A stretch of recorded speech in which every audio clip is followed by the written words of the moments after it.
इस क्वेश्चन में बोला है solid sphere is rolling on a frictionless surface. Surface कैसी है? Frictionless. Shown in the figure with a translational velocity v meters per second, v meters per second. If it is to climb the inclined surface, then v should be, अगर sphere जो है वो एक frictionless surface पे role कर रहा है, okay ध्यान से समझो, फ्रिक्शनलेस सरफेस पे रोल कर रहा है, मतलब ये पूरी की पूरी सरफेस ही फ्रिक्शनलेस है, ऑल राइट, और इसकी ट्रांसलेशनल वेलोसिटी v है।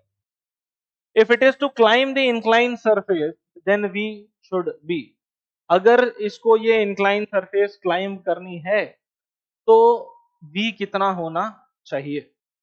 अब देखो v कितना होना चाहिए ये इस बात पे डिपेंड करता है कि सरफेस पे फ्रिक्शन है कि नहीं है। क्योंकि इन्होंने फ्रिक्शनलेस बोला है तो मैं अज्यूम कर रहा हूं कि ये पूरा ही फ्रिक्शनलेस है, क्योंकि अगर इतने टुकड़े में फ्रिक्शन में मान लूं तो अलग आंसर आएगा और ना मानूं तो अलग आंसर आएगा।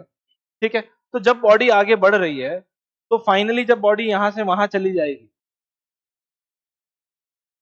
तो इसकी जो रोटेशनल काइनेटिक एनर्जी है वो तो जितनी यहां थी अभी भी वहां पर रहेगी इसके पास। क्यों? क्योंकि कोई फ्रिक्शन नहीं लग रहा है। मान लो अगर मैं यहाँ पे कहीं पे बॉडी का एफबीडी बनाऊं तो इस पे कौन कौन से फोर्सेस लग रहे होंगे? इधर लग रहा होगा नॉर्मल और नीचे लग रहा होगा mg। अब फ्रिक्शन तो कहीं है नहीं और ये नॉर्मल और mg टॉर्क प्रोड्यूस कर नहीं रहे, तो क्योंकि ये दोनों टॉर्क प्रोड्यूस नहीं कर रहे हैं इस वजह से जो रोटेशनल काइनेटिक एनर्जी है वो जरा भी कॉम्प्रोमाइज नहीं होगी। टॉर्क कोई काम नहीं कर रहा है क्योंकि टॉर्क एग्जिस्ट ही नहीं करता सबसे पहले, तो इसकी रोटेशनल काइनेटिक एनर्जी जैसी यहाँ है वैसी वहां रहेगी। हाँ, पर mg जो है वो उसकी स्पीड v को कम करने की कोशिश कर रहा है, तो जैसे जैसे ये ऑब्जेक्ट ऊपर जाएगा इसकी स्पीड कम होगी पर इसकी रोटेशनल काइनेटिक एनर्जी इसके पास जितनी पहले थी वैसी की वैसी बरकरार रहेगी। ठीक है, हाँ ये पहले रोलिंग कर रहा था, यहाँ पे रोलिंग कर रहा है, पर एक बार ये चढ़ने लगेगा तो फिर इसका मोशन प्योर रोलिंग नहीं होगा। ठीक है, तो अगर यहां पर कोई फोर्स नहीं लग रहा है, एक्सटर्नल फोर्स, डिसिपेटिव फोर्स नहीं लग रहा है, ठीक है, तो हमको कॉन्सेप्ट क्या यूज करना है? हमको यूज करना है एनर्जी कंजर्वेशन। क्योंकि जितने भी फोर्सेस लग रहे हैं वो सब इंटरनल कंजर्वेटिव फोर्सेस हैं और बाकी कोई फोर्सेस नहीं लग रहे, तो हम एनर्जी कंजर्वेशन यूज कर सकते हैं। तो यहाँ पे और यहाँ पे एनर्जी बराबर होनी चाहिए। अब यहाँ पे एनर्जी क्या होगी? यहाँ पे तो इसके पास कोई पोटेंशियल एनर्जी नहीं है, जो भी है वो इसके पास काइनेटिक एनर्जी। और कैसा शेप है ये? सॉलिड स्फीयर, तो इसके पास काइनेटिक एनर्जी क्या होगी? दो, एक तो रोटेशनल काइनेटिक एनर्जी और एक translational kinetic energy. Translational kinetic energy हो जाएगी half m b square, rotational kinetic energy हो जाएगी हाफ आई ओमेगा स्क्वायर। ठीक है, जहां पर आई को हम लिख सकते हैं 2/5 m r square omega square. और क्योंकि ये रोल कर रहा है इसीलिए मान लो अगर इसके एंगुलर वेलोसिटी ओमेगा है तो इतने इतने हिस्से के लिए v will be equal to r omega. ठीक, तो आर ओमेगा स्क्वायर जो है हम उसको v स्क्वायर लिख सकते हैं। अब ये किसके बराबर है? अगर ये इनिशियल एनर्जी है तो ये फाइनल एनर्जी के बराबर होनी चाहिए। फाइनल एनर्जी, या ऐसा बोल सकते हैं कि अगर इसको ऊपर चढ़ना है, ठीक है, तो पहले जो एनर्जी है that should be greater than और इक्वल्स टू बाद में जो एनर्जी है उसके। ठीक है, तो ऊपर चढ़ने के लिए क्या चाहिएगा?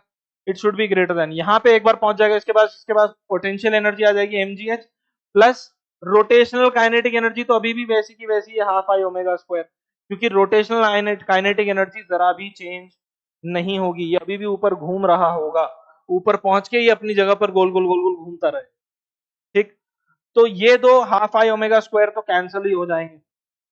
ओके, अब अगर मैं इन दोनों बची हुई टर्म्स को देखूं तो इनमें से भी मास कैंसिल हो जाएगा, 2 उधर जाएगा तो v will be greater than और equal to under root of 2gh। Okay, तो correct answer is option B.